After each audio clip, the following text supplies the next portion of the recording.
Anak, bertemu kembali dengan Miss Desi. Bagi yang belum mengikuti Zoom, bisa lihat di YouTube atau luring. Jadi, kita belajar di tema 2 yang berjudul buku tema 2 yaitu bermain di sekitar rumah. Dari tema 2 kita mempunyai 4 target. Yang pertama, dapat menjawab pertanyaan dari teks. Dan yang kedua, dapat menulis arti kata dari kosakata. Dan yang ketiga, dapat mengubah penjumlahan ke perkalian. Dan yang keempat, dapat membedakan panjang pendek nada. Dari 4 target ini, kita akan belajar bersama-sama. Mari kita simak dari teks bacaan. Teks bacaan di sini yang berjudul bermain di rumah Arka. Disimak ya, dengarkan Miss Desi. Miss Desi akan membacakan teksnya. Apakah teman-teman selalu melakukan kebiasaan ini ketika bermain dengan teman-teman? Meminta izin terlebih dahulu jika ingin meminjam mainan teman. Kalau iya, berarti kamu hebat. Teman-teman, kebiasaan ini merupakan kebiasaan yang baik dan bagus. Sore itu, Bona, Ola, Kakak dan Putri diundang oleh Arka untuk bermain di rumahnya.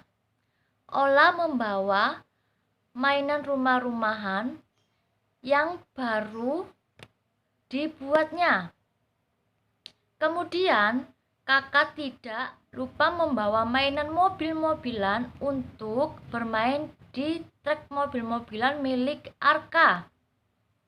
Setelah sampai di rumah Arka, Arka mempersilahkan teman-temannya untuk bermain. Sementara teman-temannya bermain, Arka membuatkan minuman segar bagi sahabat-sahabatnya.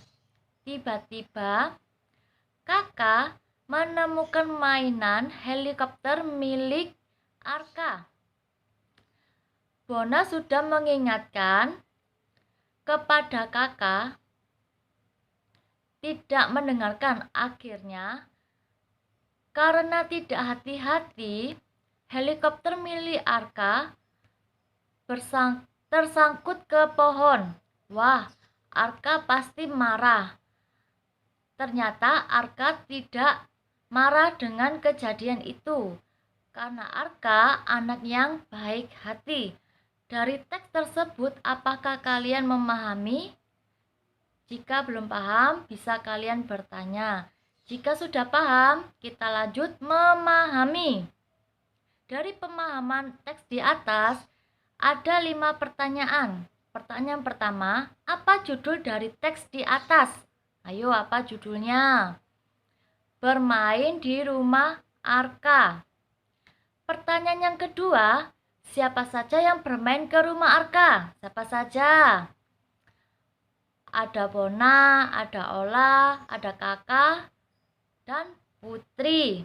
Pertanyaan yang ketiga, bermain apakah mereka? Bermain mobil-mobilan, bermain helikopter, bermain rumah-rumahan. Pertanyaan yang keempat, bagaimana sikap mereka dalam bermain? Bagaimana sikapnya? Ramah dan baik hati.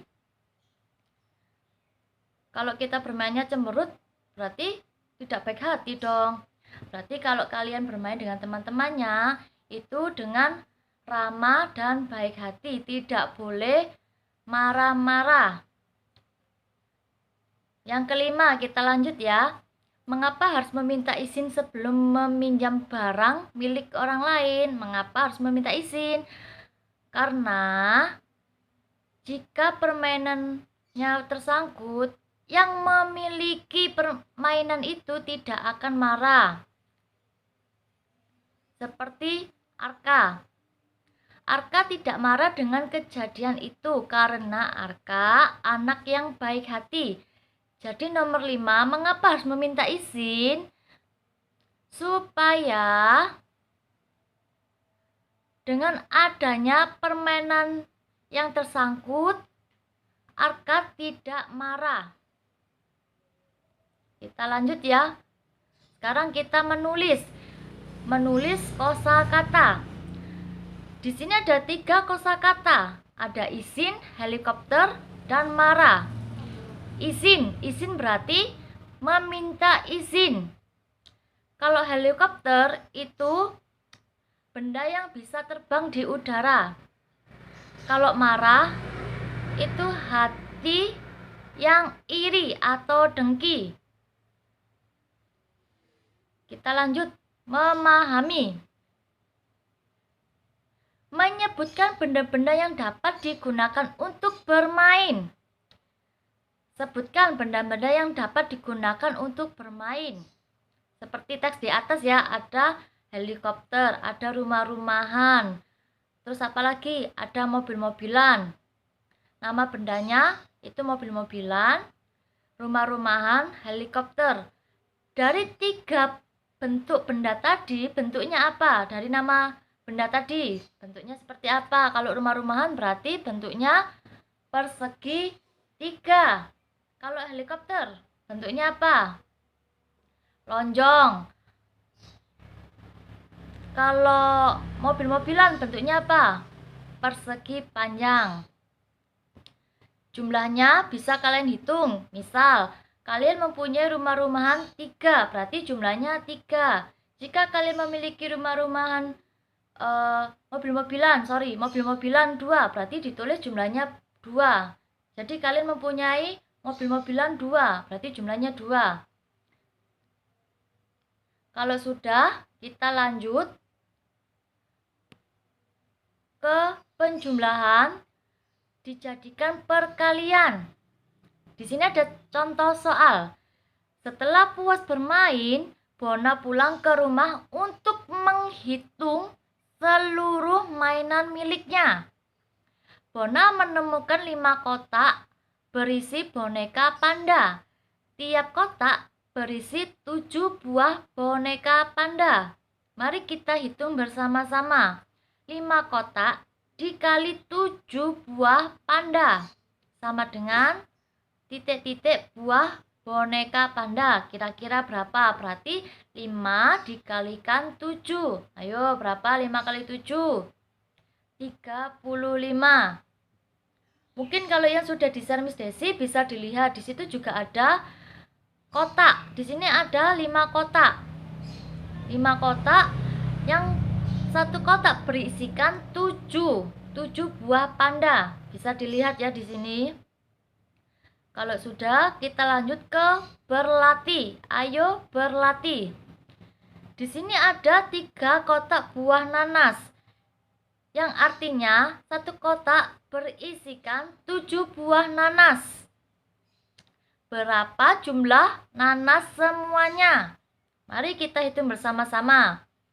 7 ditambah 7 ditambah 7 sama dengan berapa? 7 tambah 7, dihitung satu persatu ya. 7 tambah 7, 14. 14 tambah 7 berapa? 21. Ubahlah menjadi bentuk perkalian. Berarti 3 dikali 7 sama dengan 21. Kalau sudah, kita lanjut ya. Di sini ada 3 lingkaran. Tiap lingkaran berisikan 9 buah apel. Berapa jumlah buah apel seluruhnya? Mari kita hitung bersama-sama. 9 ditambah 9 ditambah 9. Ubahlah menjadi perkalian. Gimana mengubah perkaliannya? 3 dikali 9. Berapa 3 kali 9? Mari kita hitung bersama-sama. 3 dikali 9 sama dengan 27. Kalau sudah, kita lanjut ya. Di sini ada 4 kotak buah pisang. Dari tiap kotak berisikan 5 buah pisang. Jadi satu kotak itu berisikan 5 buah pisang. Berapa jumlah buah pisang? Berapa kira-kira? Berarti 5 ditambah 5 ditambah 5 tambah 5. Berarti 5-nya 4 kali. Kalau kita ubah menjadi perkalian, 4 dikali 5. Berapa? 4 kali 5. 20. Kita lanjut ya. Ada 3 kotak, tiap kotak ada 6 buah jeruk. Jadi tiap kotak ini memiliki 6 buah jeruk. Berapa jumlah jeruk seluruhnya? Kita hitung bersama-sama. 6 ditambah 6 ditambah 6. Ubahlah menjadi bentuk perkalian. Jadi bentuk perkaliannya berapa? 3 dikali 6 berapa? Ayo, 3 dikali 6 sama dengan 18. Nah, itu tadi kan Miss Desi memberikan contoh soal. Di sini juga ada mengerjakan soal-soal matematika. Kerjakan soal-soal matematika. Jadi mengerjakannya seperti yang Miss Desi jelaskan tadi ya, yang di atas. Silakan kalian mengerjakan. Jika sudah selesai bisa dikumpulkan ke Miss Desi, dikumpulkan melalui WA ya, seperti biasa, difotokan, dikirim ke Miss Desi. Terima kasih dari Miss Desi. Sampai ketemu besok.